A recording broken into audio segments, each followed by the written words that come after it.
going to go over a move requested by Marlena on Patreon, the lazy sunrise. Thanks for the inspiration, Marlena. We are also going to learn how to add a 540-degree turn within it, so get ready for some dizziness. Let's get started. The difference between a regular sunrise and a lazy sunrise is this arm position. In the lazy sunrise, we grasp our hands behind our head. This will form a cage that traps the rope, which will make it possible for us to do the pirouette without the rope flying off of us. Let's get used to this arm cage. The difference is that we need to sway our body more from side to side to add momentum, since we won't be able to use our extended arms. We will be repeating the figure 8 pattern from the regular sunrise, but moving our torso instead of our arms. The rope can land on our bicep or near our shoulder. The closer it lands to our shoulder, the more movement our torso will have to make to keep the momentum going.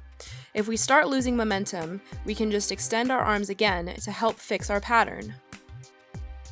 Sometimes it's even necessary to start from the beginning. Okay, it took me at least a couple of weeks to get used to this. It felt pretty awkward for a while. Once we feel ready to move on, we can attempt to add the 540-degree pirouette. First, let's go over footwork and body positioning without the rope dart. We are going to pretend that we are doing a lazy sunrise. We will be swinging our anchor foot and pivoting with our lead foot. Once our anchor foot has stepped behind us, and we are about to step forward again, we add a 540-degree turn. In other words, we are doing 1.5 turns towards our lead side. Let's try that again. Now let's try to do this same turn on one foot. This is the pirouette. Turning on one foot is faster than moving our feet one by one, which makes the move much easier because we need to turn fast to keep up with the dart's momentum. Okay, now we add the rope dart. We start again with our lazy sunrise and our arms caged. Once our anchor leg has stepped behind us and the rope has landed on our anchor arm, we wait until the rope travels behind us. Once the dart is high in the air, we are going to pivot 540 degrees towards our lead side. This is a faster pivot from the 180-degree turn because we don't want the dart to lose momentum. Once we land our turn, we stand in wall plane and allow the rope to travel between our head and our hands and land on our lead arm.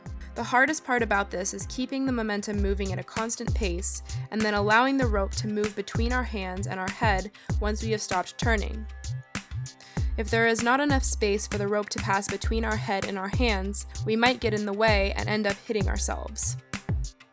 We need to make enough space in between our hands and our head for the rope dart to land on our other arm without getting caught. Let's practice.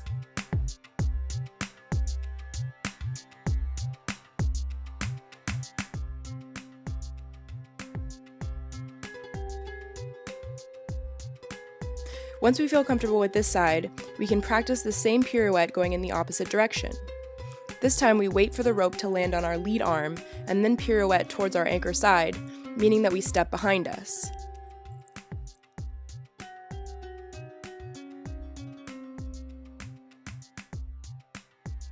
It's the exact same move, just in reverse.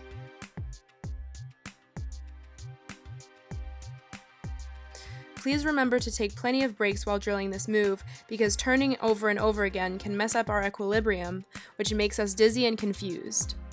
If it helps to watch this move in slow motion, I have added a bunch of slow motion loops to all of my tutorials on my Patreon page and in a separate online course playlist, both of which are linked in the description below.